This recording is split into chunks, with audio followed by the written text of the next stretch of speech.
It's Friday here at GPFans, and there is plenty to talk about as Nico Rosberg reveals he has no desire whatsoever to return to Formula 1, while Valtteri Bottas' Baku blunder was perhaps his own making. I'm Ollie Wilson, and this is the news in Formula 1 today. But before we dive into it all, just remember to hit that subscribe button to stay up to date with all the action on and off the track with us here at GPFans this season. Nico Rosberg has revealed that no amount of money would tempt him into making what would be a shock return to Formula 1. Rosberg retired from the sport after fulfilling his dream, following in the footsteps of his father Keke and becoming an F1 champion in 2016 after a bitter battle with then Mercedes teammate Lewis Hamilton. Rosberg has since moved on with his career to become a sustainability entrepreneur, while also running his own team in the new Extreme E series. The 35-year-old German also makes occasional trips back to the paddock working as a television pundit, but has no intention of making a full-time return either as a driver or working with a team in another capacity.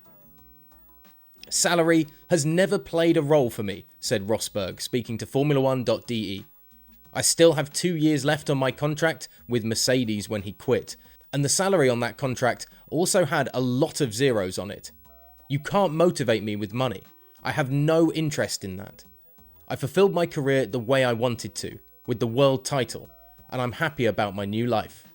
So the thought of a return never came up there, and it never will. That's over."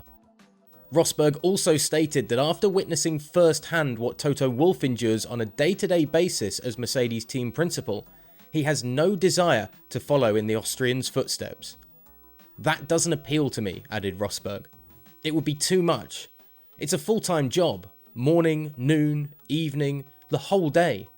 When I see how intensely Toto works on the Formula 1 team, that's not for me. I want to avoid that in my life. I experienced that as a driver, that intensity and dependence, and I don't want that again." Mercedes technology director Mike Elliott has revealed Valtteri Bottas' flawed high-downforce configuration at the Azerbaijan Grand Prix was actually the driver's choice. Bottas struggled throughout the weekend in Baku, qualifying only 10th before failing to advance through the field and instead falling to 12th by the end of the race to drop to now 6th place in the F1 drivers' standings. The Finn's difficulties were outlined by teammate Lewis Hamilton's pace with a low downforce setup, as the 7-time champion was on course for a podium only to wind up pointless after his late mistake. On the difference between the cars, Elliott responded, "Well, actually, the setups were fairly similar. Probably the biggest difference between the two cars was the wings that they were running. So Lewis ran a lower downforce level, the level that the simulations predicted would be optimum, and Valtteri chose a slightly higher downforce level, something we predicted would be a little slower, maybe a 1/10 of a second a lap slower. So how do we go about choosing that, and why did we end up in that position?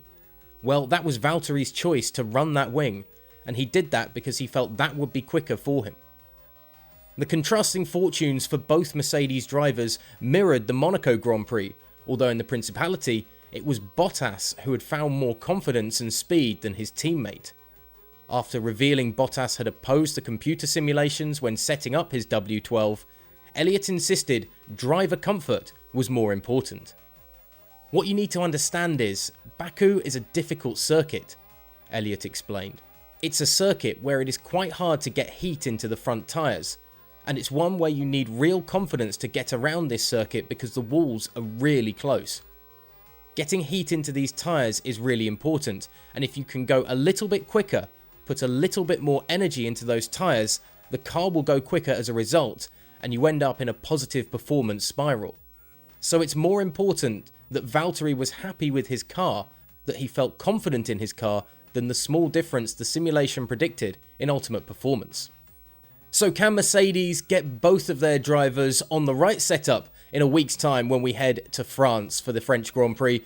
And just out of interest, which F1 driver would you like to see returning to the grid for one last ride? Let us know in the comments section below and hit the subscribe button to stick with us throughout the season here at GPFans.